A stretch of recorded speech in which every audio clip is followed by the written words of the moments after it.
Assalamualaikum warahmatullahi wabarakatuh. Bismillahirrahmanirrahim. Ala niyatil qabul wa ziyadatil ilmi wa ikhlasan wal istiqamah. Al-Fatihah. A'udzu billahi minasyaitonir rajim. Bismillahirrahmanirrahim. Alhamdulillahi rabbil alamin. Ar-Rahmanir-Rahim. Maliki yaumiddin. Ya na'budu wa iyyaka nasta'in. Ihdinas siratal mustaqim. Shiratal ladzina an'amta 'alaihim ghairil maghdubi 'alaihim waladdallin. Rabbi ighfirli wa li walidayya wal mu'minin. Amin. Bismillahirrahmanirrahim. An Abi Waqid Al-Laitsi ngaos hadis Bulughul Maram Shakhifah gangsal nggih, pada kitab syarah adalah Shakhifah 337. Bismillahirrahmanirrahim. Anwa Abi Waqid Al-Laitsi, saking Abi Waqid Al-Laitsi radhiyallahu anhu, radhiya muga-muga ngridani sapa Allah Gusti Allah anhu maring Abi Waqid Al-Laitsi. Kala ngendika sapa Abi Waqid Al-Laitsi, kala sampun ngendika sapa Rasulullah sallallahu alaihi wasallam, ma kutia, ma utai barang kutia kang ditugel apa ma minal bahimati sangking raja kaya, wa iya hale utawi ma kutia minal bahimati atau wa iya hale utawi al bahimati hayatun iku urip, fa huwa mangko utawi ma kutia minal bahimati mayitun iku ma batang, mayitun iku batang. Akhraja sampun ngetake hadis sapa Abu Dawud ta sapa Imam Abu Dawud, wa Tirmidzi lan Imam Tirmidzi, wa hasana lan milang hadis saka hasan, wa hasana lan milang hadis hasan sapa Tirmidzi hu ing hadis. Wa lafdhu utai lafal hadis iku lahu iku tetep kedue Imam Tirmidzi.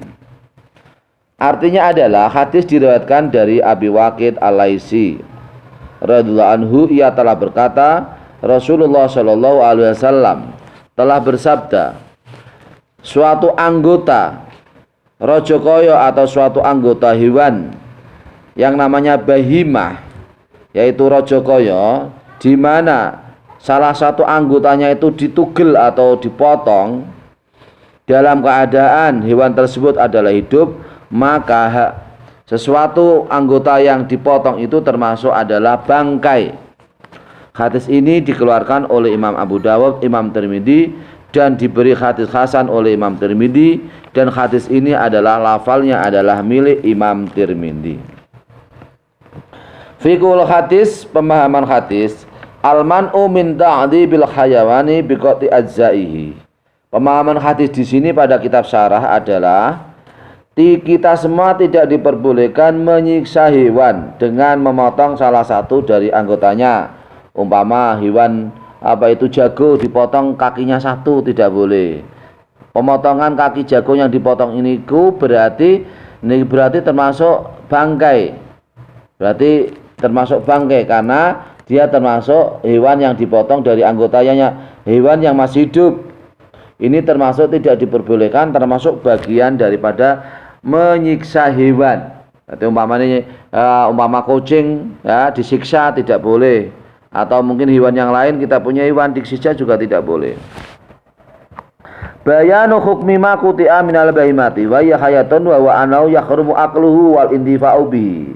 Hadis ini juga menjelaskan bahwasanya sesuatu anggota yang dipotong dari hewan yang berkaki empat, di mana hewan itu masih hidup, maka anggota yang dipotong itu termasuk adalah haram dimakan, dan haram dimakan karena termasuk bangkai, maka haram dimakan dan tidak boleh dimanfaatkan karena termasuk bangkai, meskipun dia adalah hasil pemotongan dari hewan yang masih hidup, di mana salah satu anggotanya dipotong atau itu ditugel atau dipotong, tidak boleh dimakan karena adalah termasuk bangkai.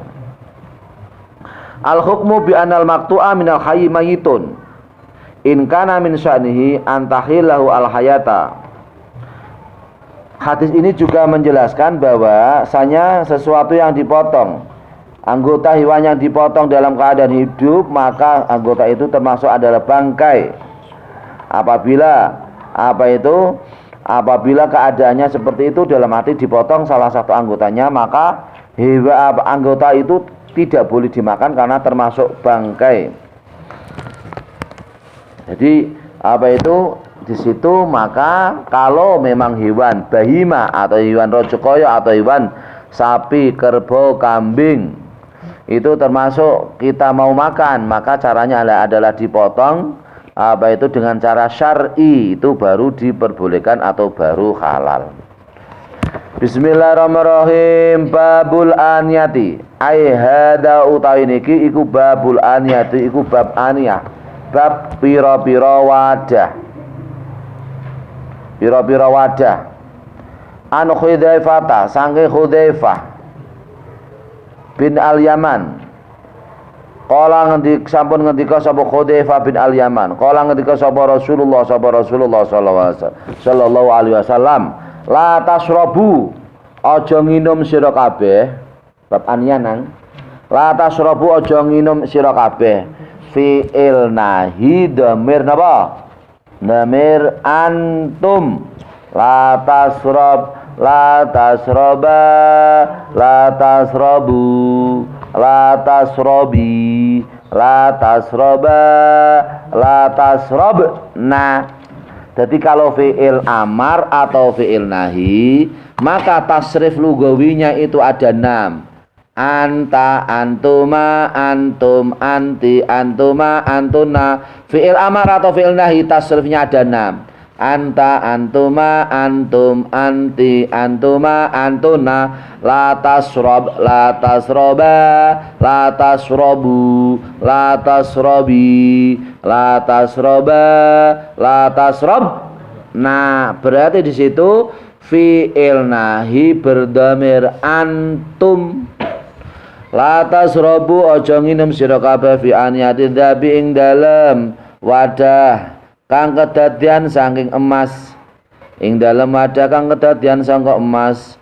Wal fiddati lan selaka, wal fiddati lan selaka. Wala takulu lan aja madang sira kabeh fi sikhafi ma ing dalem piringe emas lan selaka. Fi sikhafi ma ing dalem piringe emas lan selaka. Fa inna mongko satemene fa inna mongko satemene an yadzab wal fiddah iku lahum iku kedue wong kafir, iku lahum iku tetep kedue wong kafir di dunya ing dalam dunya. Walakum lan kedue sira kabeh, walakum lan kedue sira kabeh fil akhirat ing dalam akhirat. Muttafaqun alaihi. Ai hada uta iki hadis iku muttafaqun alaihi, iku hadis Bukhari Muslim. Artinya adalah bab aniyah, bab wadah. Hadis yang sumbernya dari Hudzaifah bin Al-Yaman. Ia berkata Rasulullah sallallahu alaihi wasallam telah bersabda, jangan kamu semua minum pada wadah di mana wadah itu terbuat dari emas atau perak. Dan juga kamu jangan makan piring yang berasal dari emas dan perak, karena segala suatu wadah yang dibuat dari emas dan perak itu adalah bagi orang-orang kafir di dunia dan untuk kamu di akhirat. Kamu di akhirat nanti akan kamu semua, kita semua orang Islam di akhirat nanti akan akan menggunakan emas, menggunakan perak, emas dari surga. Karena kita semua ini adalah orang yang ahli surga, orang Islam, maka barang-barang yang termasuk wadah untuk makan atau untuk minum ketika emas dan perak itu di dunia, maka tidak diperbolehkan. Yang diperbolehkan ketika nanti kita semua di akhirat termasuk orang yang berhak mendapatkan minuman yang wadahnya dari emas atau dari perak. Hadis ini dikeluarkan oleh Imam Bukhari dan Imam Muslim. Muttafaqun alaihi. Hada utainiki hadis muttafaqun alaihi, iku hadis Bukhari Muslim. Fikul hadis, pemahaman hadis, tahrimul akli wa syurbi fi awani dzabi wal fiddati wa yashmalu hada tahrimu ar-rijala wan nisaa ala sawai. Baik laki-laki maupun perempuan semuanya sama. Orang Islam tidak boleh menggunakan Apa itu? Menggunakan wadah yang terbuat dari emas atau perak untuk makan atau untuk minum. Diharamkan semua, tidak ada perbedaan antara orang laki-laki atau orang perempuan. Nah, nggih. At-takhlil al-lafdhiyu, analisis lafal. Al-aniyatu jam'u ina'in. Aniyatun itu adalah jamaknya lafal ina'un. Wa huwa dzarful ma'i alladhi wa min wasaili thaharah. Aniyah atau wadah itu adalah suatu tempat air di mana ia adalah lantaran bersuci. Wa qad naha asy-syari'u an istimali ba'diha, dan si syari' yaitu kanjeng Nabi Muhammad sallallahu alaihi wasallam melarang atau tidak memperbolehkan menggunakan wadah yang terbuat dari emas atau perak. Jadi kalau kita semua orang Islam berarti diperbolehkan, apa tidak diperbolehkan karena di dunia, karena itu adalah hak kita semua ketika nanti kita berada di akhirat. Itu termasuk kita semua nanti ketika masuk surga, kita di alam surga, kita semua termasuk orang-orang yang yaitu berhak mendapatkan yaitu minuman dari surga, termasuk wadah yang berasal dari emas atau dari perak. Oke. Bismillahirrahmanirrahim. Niki memahami Hudzaifah. Rawil hadisi. Hudzaifah bin Yaman al-Aisy Abu Abdillah bin Abdillah bin As-Sabiqin. Sahabiyun jalilun sahibu sirri Rasulillah sallallahu alaihi wasallam. Syahida Uhudan.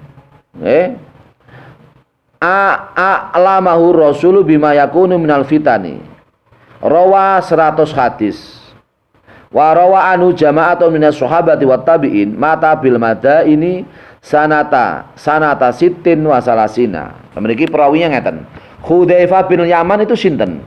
Hudzaifah bin Yaman al-Aisy adalah Abu Abdillah, termasuk bagian dari sahabat Rasulullah sallallahu alaihi wasallam, orang yang mengetahui, yang menemani rahasianya Rasulullah sallallahu alaihi wasallam. Hudzaifah bin Yaman al-Aisy termasuk sahabi atau orang yang menjadi sahabatnya Rasulullah, temannya Rasulullah. Ia termasuk orang yang mati pada perang Uhud. Orang yang mati pada perang Uhud. Kemudian Hudzaifah bin Yaman al-Aisy termasuk orang yang diajarkan oleh Rasulullah sallallahu alaihi wasallam. Dia termasuk orang yang sahabat yang meriwayatkan 100 hadis. 100 hadisnya Rasulullah sallallahu alaihi wasallam. Dan juga dari Hudzaifah bin Yaman ini para jamaah, yaitu para sahabat dan para tabi'in, para sahabat dan orang yang mengikuti sahabat ini termasuk meriwayatkan hadis sumbernya dari Hudzaifah bin Yaman al-Aisy.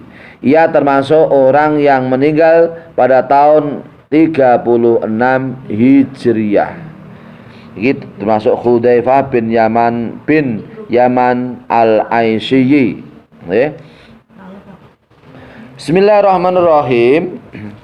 An Ummi Salamah, ruya diriwayatake apa hadis an Ummi Salamah saking Ummi Salamah qalat ngendika sapa Ummi Salamah qala ngendika sapa Rasulullah sallallahu alaihi wasallam, alladzi utai wong yasrabu kang minum sapa ladi fi ina il fiddati ing dalam wadahe selaka utawa perak, ing dalam wadahe selaka utawa perak. Iku innama yujarjiru, iku angin pesine gemeluduk, atau menguap, angin pesine gemeluduk atau menguap fi batnihi ing dalem wetenge alladhi naro jahannama ing geni neraka. Tak ulangi malih, iku innama yujarjiru angin pastine gemuluduk sapa wong, fa'ile ladi, sapa alladhi utawa wong, fi badnihi ing dalem wetenge alladhi naro jahannama ing geni neraka. Artinya adalah muttafaqun alaihi, ai hada utaini ki hadis muttafaqun alaihi iku hadis Bukhari Muslim. Artinya adalah hadis yang sumbernya dari Ummi Salamah, ia berkata Rasulullah Shallallahu alaihi wasallam telah bersabda, orang yang minum di mana wadahnya itu berasal dari wadah perak, ya, maka ia hakikatnya adalah menghidupkan neraka pada perutnya, yaitu neraka jahanam. Ia sama dengan ia menghidupkan neraka jahanam pada perutnya. Hadis ini muttafaqun alaih, ai hada utai hadis iku muttafaqun alaihi, hadis Bukhari Muslim. Ngoten nggih. Fiqhul hadis, pemahaman hadis pada kitab syarah. Tahrimu syurbi fi aniyatil fiddati lirijali wan nisa'i wa bayanu uqubati man irtakaba dzalika. Di sini adalah menjelaskan haram minum beberapa wadah yang terbuat dari perak bagi seorang laki-laki maupun perempuan sama saja, tidak ada bedanya. Perak itu tidak boleh dipergunakan untuk makan atau untuk minum orang laki-laki atau orang perempuan. Apabila ia minum yang berasal dari wadah di mana wadahnya berasal dari perak, maka ia sehalnya sama dengan ia menghidupkan neraka jahanam. Ia sama dengan di dalam perutnya terdapat neraka jahanam yang menguap pada perutnya.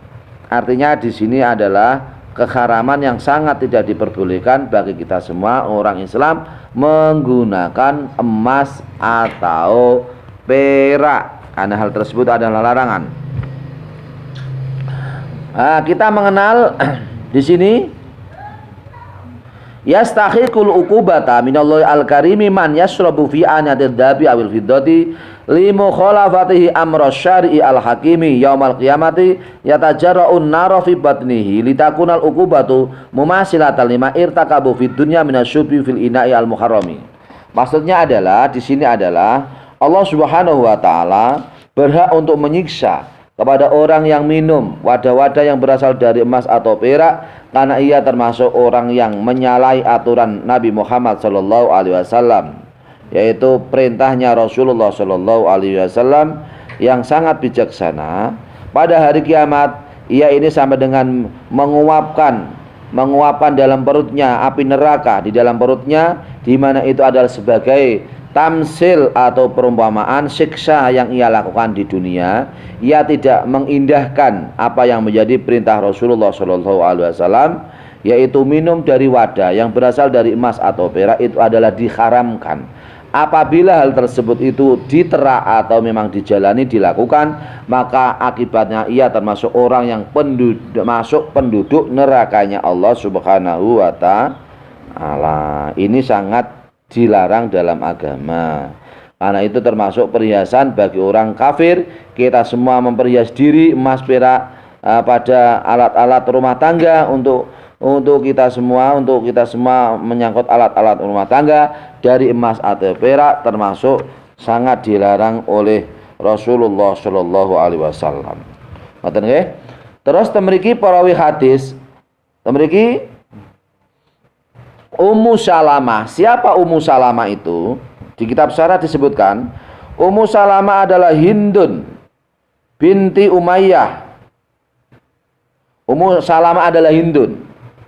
Hindun itu adalah istri Rasulullah Shallallahu alaihi wasallam, anaknya Umayyah. Ummul Mukminin tazawwaja Nabiyyu sanat arba'in minal hijrati. Dia termasuk istri Rasulullah Shallallahu alaihi wasallam pada tahun keempat dari tahun Hijriah.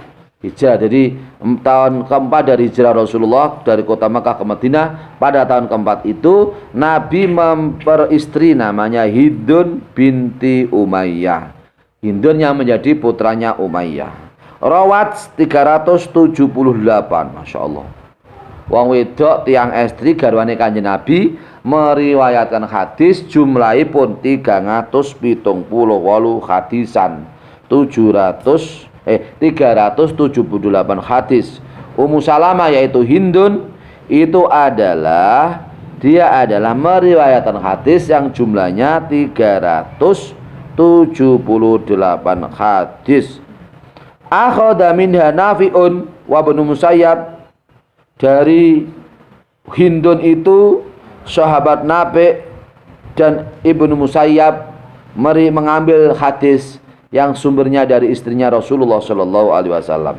Nafi', sahabat Nafi' dan sahabat Ibnu Musayyab itu termasuk orang yang mengambil hadis dari sumbernya dari istrinya Rasulullah Shallallahu Alaihi Wasallam, yaitu Hindun Ummu Salamah atau Hindun, istri Rasul yang berasal dari putri dari Umayyah Al-Qurasyiyah. Kemudian tuwfiyat sanata tis'in wa khamsina, ia meninggal dunia pada umur 59 tahun. Wa umruha 84 sanatan. Arba'ah wa samanin, umurnya Hindun adalah 84 tahun. Wa dufinat bil Baqi'i, sahabat Hindun yaitu Hindun istri Rasulullah Shallallahu Alaihi Wasallam dimakamkan di kota Baqi. Termasuk luar biasa istri Rasulullah Shallallahu Alaihi Wasallam, yaitu orang yang banyak meriwayatkan hadis, yaitu jumlah hadisnya yaitu 378 hadis. Maka dan semoga bermanfaat untuk kita semua. Wallahul muwaffiq ila aqwamit thoriq. Wassalamualaikum warahmatullahi wabarakatuh.